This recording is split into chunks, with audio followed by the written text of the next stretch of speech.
number and extent of natural disaster in the country is becoming alarming. Abuja has battled with worst flood in decades, but fortunately, this year 2022 has been a huge success in terms of disaster management. The FCT Emergency Management Agency, that is FEMA, is not resting on its oars in ensuring that protection of lives and communities as well as individuals in the Federal Capital Territory through its disaster risk reduction program. Well, this is the kernel of our discussion on Saturday Discourse tonight, disaster prevention and management in the FCT, with our guest whom we will unveil in the course of our news. But first, here is the news of the day. I am Tessie Omiri. You're welcome.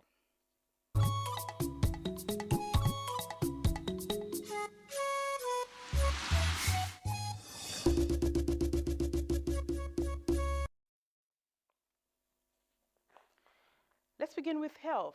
Efforts at reducing the burden of sickle cell disease have been heightened with a workshop for young media practitioners on message and content development for sickle cell disease. Hakimat Aliu, who participated in the training awareness, brings us details. Sickle cell disease is a genetic blood disorder said to be highly preventable. However, global statistics indicate that an estimated 465,000 babies are born annually with significant blood disorders. Of these, 401,000 are sickle cell disease, with Nigeria and Republic of Congo bearing the highest burden. Put together by the Center for Sickle Cell Disease Research and Training, University of Abuja. This training is to deepen critical thinking, understanding and raise awareness, as well as support for sickle cell disease through the lens and pen of the media practitioners. The media plays a very important role in generating the sensitization and awareness about the burden, about the complications, and also what can be done to prevent sickle cell disease. The NGOs are also there, and then the education system. First thing we need to do as media practitioners is to live within the society. First of all is to think about ourselves as someone who is related or connected to someone who is living with sickle cell. So that's the first thing. So when we have that thing at the back of our mind, we begin to think about what someone living with sickle cell is going through. It would be recalled that in 2020, the Consortium on Newborn Screening in Africa for Sickle Cell Disease was launched in Nigeria. Currently, there are more than 16 sites spread across health facilities in the Federal Capital Territory, where screening and therapeutic interventions are carried out with a view to reducing morbidity and mortality in babies with sickle cell disease. In Abuja, Hakimat Aliu, NTA News. And now to road safety. It is imperative that motorists desist from driving under the influence of intoxicating substances to avert prevailing cases of crashes before, during and after the Ember months. Asebe Williams reports that these are the words of the unit commander, RS 714, Central Business District Imran Ibrahim, at sensitization exercise in Abuja. The RS 7.14 CBD unit commander on the routine campaign at the Area 1 Motor Park admonished motorists, especially commercial drivers, on dangers of overloading, night travels and overspeeding. This is with a view to curbing road accidents during the Ember months. Because this Ember month is characterized with a lot of fatalities when there is an accident. So we have to come out in mass to incite the public on how to make the best use of the road, and that is what we have done today. And hereby appealing to the motorists, overspeeding on the road kills. To avoid claiming right on the road and misbehavior on the road. FCT FRSC Sector Commander Oga Samuel Ochi explains that the use of intoxicating substances, negligence, overspeeding and overloading by motorists are the bane of fatal road crashes that often lead to deaths and severe injuries across the nation. The only way we can get people safe is for the buy-in to be established by all road users. And that is why we are going in all the nook and crannies of the FCT to ensure that Nigerians are patient enough during this Ember month. At the Benue Park, where the exercise terminated, interactions with commercial drivers and motorists focused on useful road safety tips and a range of activities geared towards mitigating crashes. Traditional ruler of Garki, Ngakupi, was at the event to give a sense of direction to participants. In Abuja, Asabe Williams, NTA News. What do you know about generosity? Have you been generous to people you met on your way, or have you ever taken time to visit those in need or help? Hawa Gimba in this report tells us more as she was caught up with Rosemary Naso-Koli at Government Girls Secondary School Orozo under the Abuja Municipal Area Council, whose act of kindness of voluntary paying school fees could not go unnoticed. Nelson Mandela once said, education is the most powerful weapon which can be used to change the world. This is the inspiring words that best describe the intervention of Rosemary Okoli, who paid the school fees of over 200 children at Government Secondary School Orozo, who were at risk of dropping out from school as a result of the inability of their parents and guardians to pay their fees. We go out to help the less privileged in the society. Sometimes we do it 3 times in a year, sometimes we do it 2 times in a year. And this time around, I felt that I should come and pay fees to the children that are not able to pay. Her gesture in providing relief to the educational life of the children was appreciated by the vice principal of the school. To express my sincere, you have really touched me. I don't even know how to thank. 3 other students of the school who she interacted with also benefited from her generosity, as she pledged to be responsible for their educational needs until they graduate from the school. She appealed to other well-meaning Nigerians to take out time off their schedule and visit public schools so as to identify the needs of the students and provide succor. Hawa Gimba, NTA News. Still talking education, support and training of young girls to attain their full potentials are drivers for sustainable development and peace. This was the general submission of stakeholders at a press briefing organized by United Nations Educational, Scientific and Cultural Organization UNESCO to commemorate the 2022 International Day of the Girl Child. Mariam George Jutubo has details. Happy International Day of the Girl Child! With a strong belief that educating the girl child is one of the best investments any family, community and country can make, UNESCO is here to sensitize girls, parents and teachers on issues that affect girls in the society, as well as galvanize support in elimination of all forms of gender inequalities in Nigeria. Head of Education Sector, UNESCO, Abuja Regional Office, Mamadou Lamin Sow says the organization will continue to initiate programs that will empower adolescent girls and promote their rights. UNESCO's Our Rights, Our Lives, Our Future O3 program has a vision for adolescents and young people in sub-Saharan Africa, including Nigeria, to realize their positive health, education and gender equality outcomes. Other stakeholders call for concerted efforts in rewriting the script of the girl child. Our time is now, our rights, our future, and we all have voice. We all have our voices to make a difference. We have a stand to take. We have the power to become somebody and reach the success in life. And for these young ones, they say a little love will go a long way. The girl child is very, very neglected, especially in the parts of school from the north where I'm from. Just need to have gender equality. Like, of course, girls can do what boys can do even better. They need to be given that appreciation. They need to be given that chance that they have to be shown that they are also important. Because government to help the Nigerian girls, but when they see any girl roaming about in the streets, they should help the girl. They should give the girl. They should give her a good education so that at the end she will become a better future. Participants were drawn from different schools in the Federal Capital Territory, including the special needs schools. Mariam George, Jitubo, NTA News. International Day for Rural Women is observed globally on 15th of October annually to celebrate and honor the role of rural women in the country, as their importance in enhancing agriculture and rural development cannot be overlooked. Hawagimba reports on this year's celebration. Rural women are said to be key agents for achieving the transformational, economy, environmental and social change in any given society that will sustain development.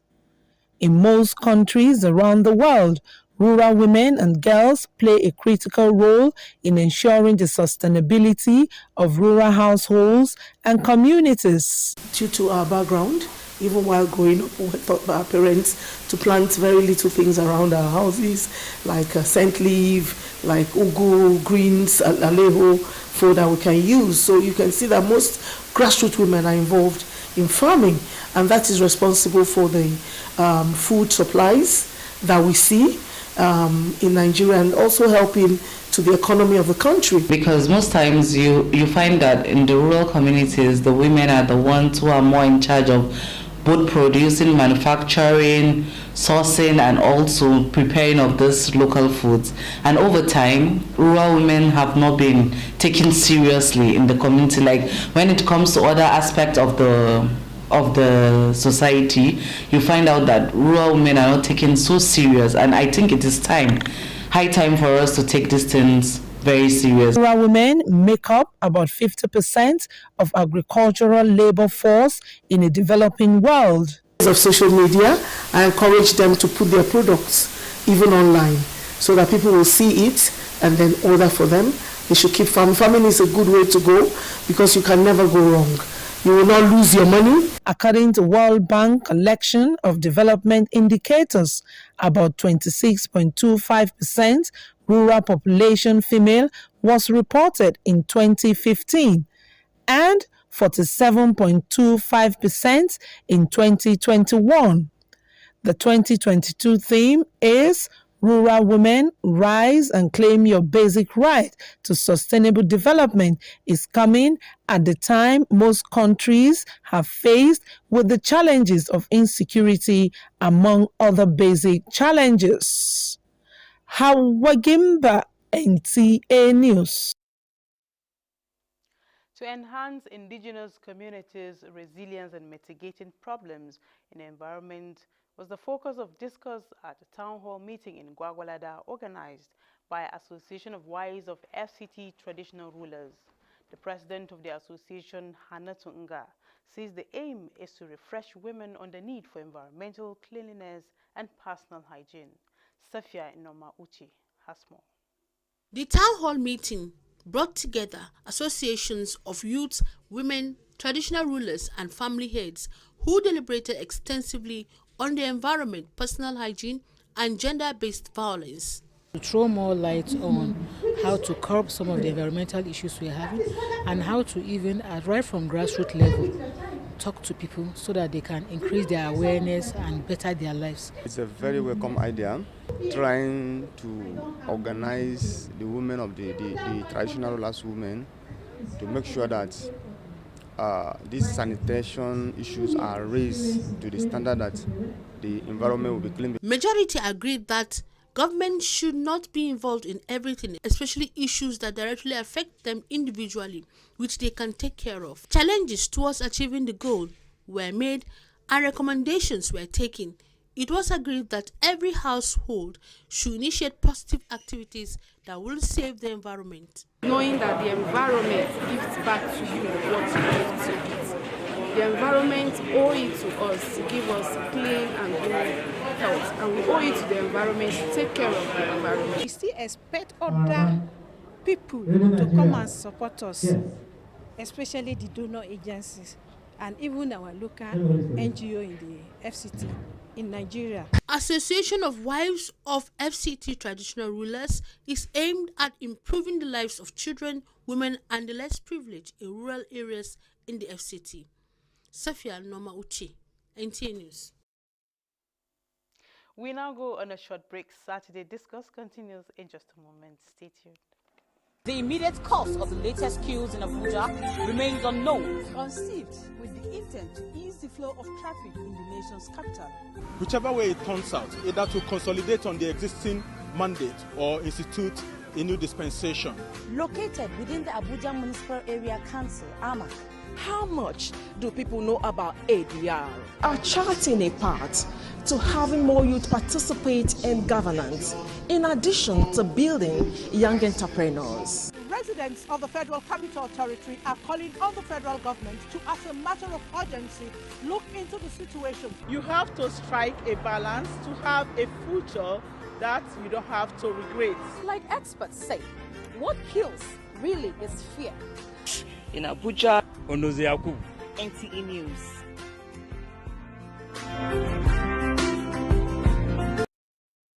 Thank you for staying with us. Like I said earlier at the beginning of the program, today we are going to be discussing disaster prevention and management in FCT. And I want you to meet our guest. He is Idris Abbas, is the DG FEMA. You're welcome to Saturday Discuss. Thank you for having me. Yeah. But before we dwell on our discussion, first of all, we'll take this report, and after which we'll come back to the business of the day. Ahead of the 2022 International Day for Disaster Risk Reduction, the FCT Emergency Management Agency held its third quarterly media briefing, calling for concerted efforts in the fight against disaster despite climate and ecological changes. And this is coming on the heels of observation that disasters strike worst at the local level, with the possibility of creating tremendous social and economic devastation. Miriam George Jutubo gives us details. Recognizing communication on disaster risk and response is another critical element in reducing potential losses, including economic losses. Hence, this gathering is to acquaint the media on the success stories of the FCT Emergency Management Agency in mitigating cases of disaster in the territory. Director General FEMA Abbas Idris revealed that since the rain started, the nation's capital has not recorded any case of flooding due to the proactiveness of the FCT administration by ensuring removal of infractions on waterways and heeding to early warning signs from NIMET. At FEMA, we believe that it is better and more cost-effective to prevent a disaster than to tackle it. So acting on the early warning by NIMET and the Nigeria Hydrological Services Agency, NISA, we swung into action through massive sensitization and education of residents. We are now changing our techniques, our tactics, involving the people with disability. Acting Director Forecasting, Response and Mitigation, FEMA, Florence Wenegeme says the International Day of Disaster Risk Reduction creates an opportunity to acknowledge the progress being made towards reducing disaster risk and losses in lives. When people are aware of the disaster that may occur within their environment, all the common hazards within their environment, they will think of how they will be able to avoid it. That is by prevention. We are implementing disability inclusive disaster risk reduction, which has to do with identifying those affected prone disaster areas. FCT Emergency Management Agency reiterates that by engaging volunteers, vanguards, local divers and town criers, disaster in the FCT has been reduced to the barest minimum. Mariam George, Jitubo, NTA News. Thank you, Mariam, for that background. Let me borrow from Mariam. She just said disaster has been reduced to the barest minimum. Yeah. We recorded rainfall in so many parts of the country. We recorded flooding. And then in the FCT, let's say reverse is the case. What did you do differently? Can you share with us? Because this issue of flooding that we've been experiencing over time, it's a bit different this time around. I think the basic thing is, like I said, we have to identify what type of risk is associated with the communities, and especially the local communities where they are mostly affected when there is a disaster. And having identified those hazards in the communities, we tackle the hazard head on, and we use the same locals to attack such hazards, because we need to communicate strategically to the community, the language they understand, and then also using their own people. And that is why we expanded and opened our doors to volunteerism. Anybody who wants to volunteer from the community is welcome, and we train him or her and give him such kind of mandate. And that is why we even involve the town criers. Sometimes if we don't have time to communicate through bringing the community together, the town crier will go around and then disseminate the information. And that has really helped greatly in reducing disaster. Okay, now without technology, there can be no world safer, from disasters and all that. How are you deploying technology in this direction? Well, we use technology according to the level of our communication and the level of people we are talking with. You can only deploy technology to some certain extent that they can understand. Otherwise, they can even get confused. And so what we are advocating is for multi-hazard early warning. Multi-hazard early warning can be communicated to the community and then identify within their own area. If I go to your house now, I can identify so many hazards for you, and I can pinpoint the hazard and ask you, okay, these are the precautionary measures you need to take. By doing so, tomorrow we have passed that stage. We have to go to another level to also move and identify another hazard. Okay, so from what you're saying, the sensitization, the enlightenment campaign is yielding positive results. Absolutely, it's yielding result, and that is really helping us in reducing the disaster risk. Okay, so now how is FEMA, striving to promote natural resolve to mitigate this damage caused by natural and then man-made disaster in the FCT? Well, a lot needs to be done, and all hands must be on deck. All the stakeholders, both government and non-governmental individuals, also have to come in, because we are faced with a national disaster now, and which is going to affect everybody, because with the flood everywhere, even though the FCT is not affected badly, you find out that there is going to be more food insecurity, which is going to affect everybody in the market. Right now, the prices are soaring up, and many farmlands are being washed away. Yes, I heard of one in Nasarawa State, Doma, where exactly so many hectares, a large submerged. factory, a farm has been washed away. So we have to prepare ourselves against that, and the World Food Organization had already warned, especially in many African countries, so we need to focus on that. And that is why I always insist in saying that there are two coins with the flooding, and if the rain is so much, we have flood, and if the rain is not much, we also have drought. And either way, it's a disaster. And the most devastating disaster is food insecurity. Very important. Very important. Okay, many states have formulated disaster management laws guiding. I don't know, what is FCT FEMA doing, or have you been able to come up with laws? Well, what type of law? The law is, I believe in educating the public on what to do, rather than putting a law that is not going to work. Because enforcement of law, you can put a law and the enforcement is not your own. It's another agency that will do the enforcement. So the and so you find it very difficult to enforce the law. And when you ask them to enforce the law, it will not be done at the time you want. So let's educate the public on what to do and what not to do. And by the time you get the buy-in of the population, I think that would give you more result than that kind of... So now, how do you ensure emergency response, does not harm by restating critical vulnerabilities? Well, the issue is just practical. We need to be practical in whatever we are doing. And with the climate change, everybody is getting aware that things are not as they were before. So we bring in people to understand that with the climate change, there are possibilities of so many hazards that can emerge, and then they can cause harm to the society and the community. So the community need to team up and accept the fact that there are changes in our environment, and we must own the environment, take ownership of the environment. Once we take the ownership of the environment, we'll be able to really maintain it and then be able to adapt to the situation of climate change. Otherwise, the climate negativity, climate hazard will come and take over everything. Okay.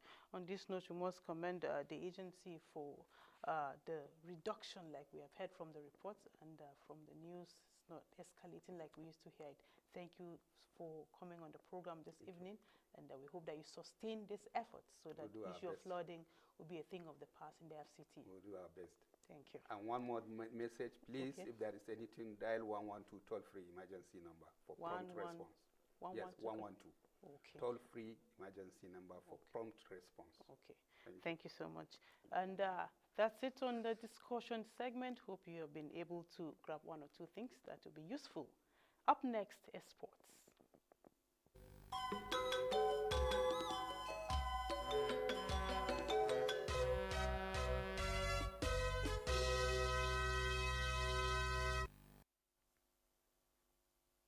And on sports, Flamingos beat New Zealand 4-0 to keep campaign alive at the ongoing Under-17 Women's World Cup. Let's join Wayne Dogo for more. Nigeria's Flamingos bounced back strongly in the ongoing FIFA Under-17 Women's World Cup in South Goa, India on Friday afternoon after they walloped New Zealand 4-0. The Flamingos started the tournament on a losing note, suffering a 2-1 defeat to Germany. It was Amina Bello that opened the scoring at the 16th minute, and Miracle Usani doubled the lead in the 35th minute. In the 75th minute, Taiwo Afolabi made it 3-0, while Etim Edidon completed the rout for Nigeria in the 90th minute with a well-taken goal and secured their first win in the tournament. Meanwhile, Super Eagles head coach Jose Pizarro has charged players of Plateau United to be brave against Esperance Sportive of Tunisia. Pizarro today paid an unscheduled visit to the camp of Plateau United at their Ramada Hotel in Tunis ahead of the second leg of the final qualifying round of the CAF Champions League against Tunisian giants. Pizarro, who had breakfast with them, congratulated the team on their victory in the first leg. He said they did well by recording a victory against four-time Champions League winner and that he salutes their hard work. With Sports Brief, Wayne Dogo, NTA News. And that's it on the program tonight. We thank you for watching. Good evening.